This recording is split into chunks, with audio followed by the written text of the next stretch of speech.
Eh, no, primero les voy a contar una historia, algo doméstico de este rato que pasó, y es que me olvidé de los lentes.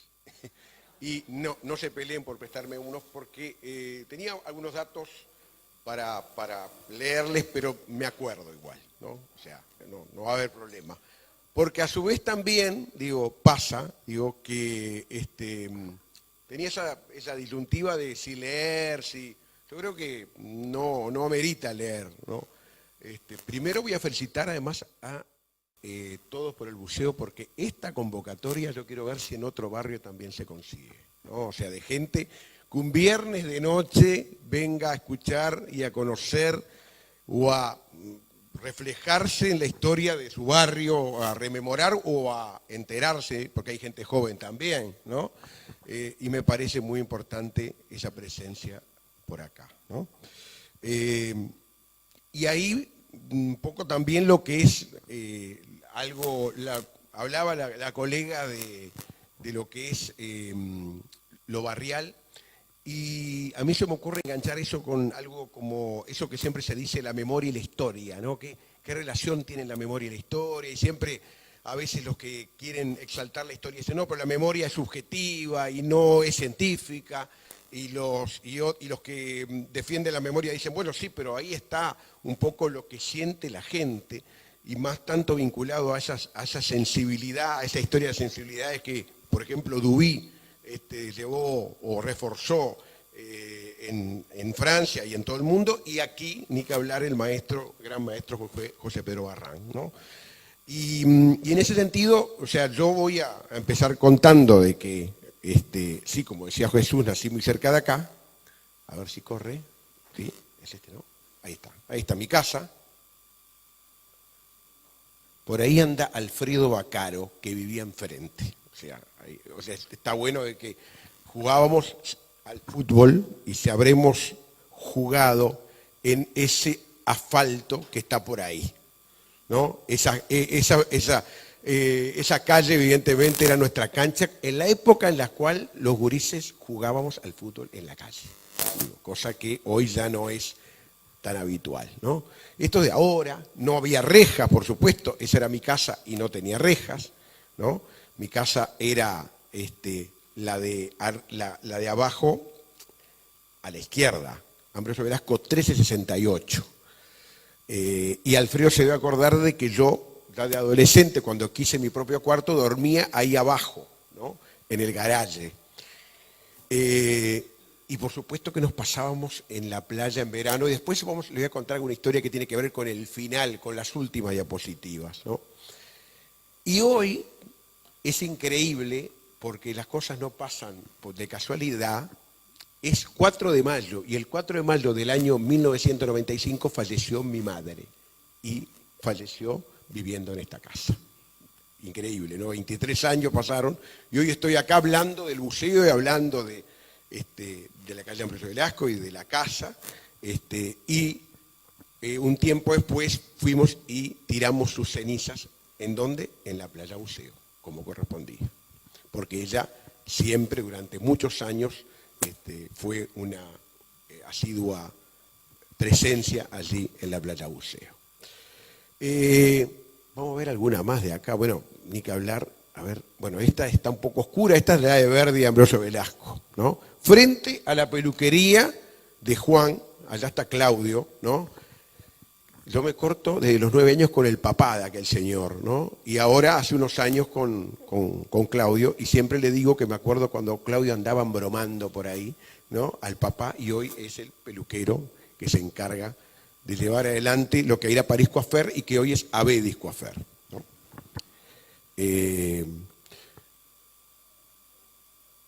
Bueno, vamos a hablar un poquito en sí vamos a hablar un poquito de historia, ¿no? No tanto de memoria. O sea, vamos a sacar un poquito el tema de la memoria, después vamos a volver.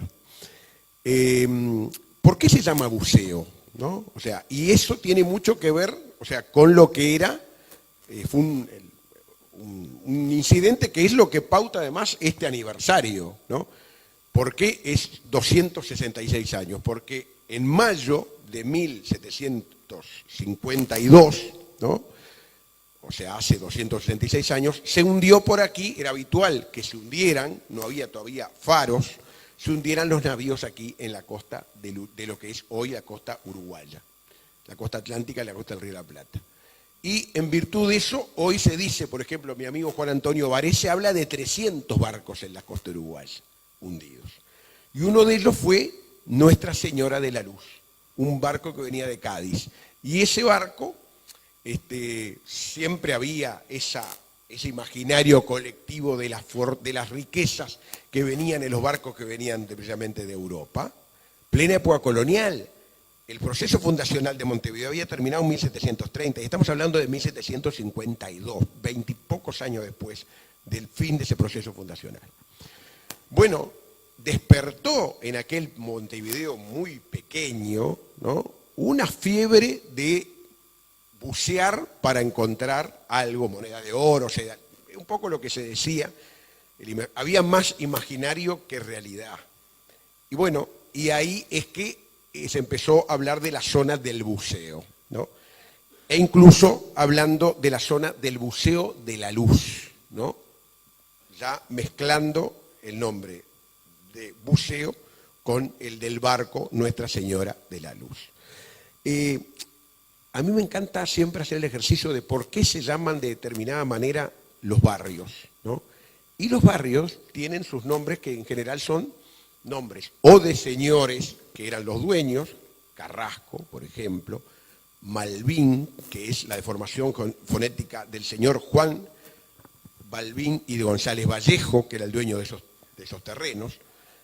Pocitos es un nombre testimonial, pero que tiene que ver con las lavanderas que hacían los pocitos para lavar la ropa. Y el buceo tiene que ver precisamente con el buceo, precisamente con esa circunstancia que sucede hace 266 años.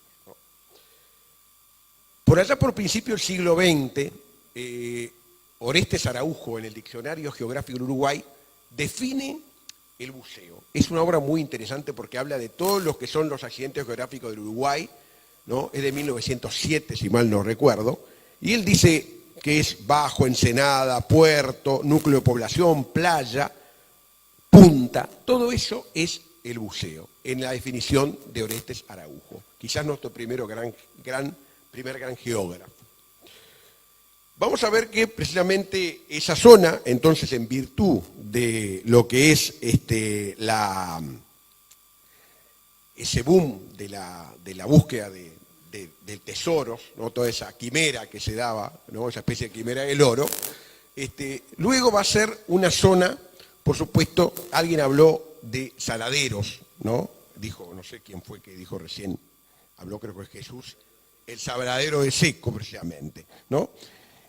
El saladero Seco es en la zona donde está la aduana Oribe, acá miro al amigo Sanguinetti, que nos conocemos de tenidas de museos, y allá a principios del siglo XIX, vamos a ver que hay un episodio muy importante en la historia uruguaya, que yo a su vez sostengo de que cuando me preguntan cuándo comienza el fútbol en Uruguay, yo digo el 3 de febrero de 1807.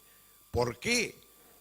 Que trajeron una pelota a los ingleses, en aquel no existía el fútbol, pero ese día los ingleses le echan el ojo a este lugar y en virtud de eso luego van a traer la pelota, pero eso es otra historia que vamos a, por supuesto, a rememorar seguramente en estas semanas y la vamos a sufrir, ¿no?, a partir del 15 de junio cuando juguemos el primer partido, ¿no?